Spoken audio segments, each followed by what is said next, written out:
Ano kaya pakiramdam nung nakaupo sa gaming chair na may leg rest? Ganito ba? Sakto! Dahil ngayong araw na to ay tuturuan namin kayong mag-assemble ng TT Racing Max Pro Gaming Chair.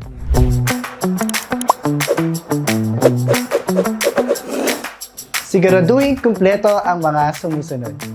Casters, side covers, gas leaf and gas leaf cover, screw pack, headrest, lumbar pillow, armrest, multi-tilt mechanism, leg rest, wheelbase, backrest, seat base. Una, ikabit ang mga caster sa pamamagitan ng pagpasok ng mga metal connector sa mga butas ng wheelbase.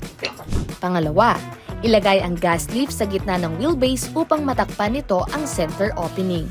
Pangatlo, ikabit ang mga armrest sa ilalim ng seat base sa pamamagitan ng paghihigpit ng M8x25 na tornilyo sa magkabilang dulo.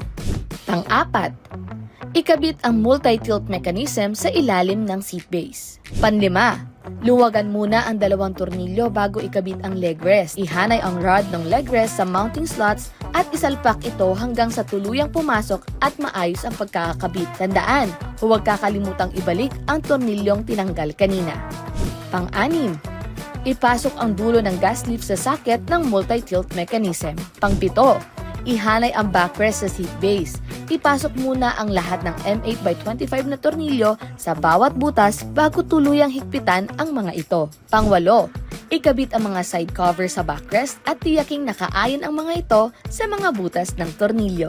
Para sa finishing touches, ilagay ang lumbar pillow at ang ating magnetic headrest.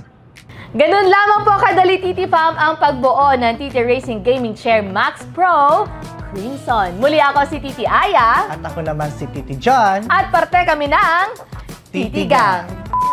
At ako naman si Titi Ivana at Casters.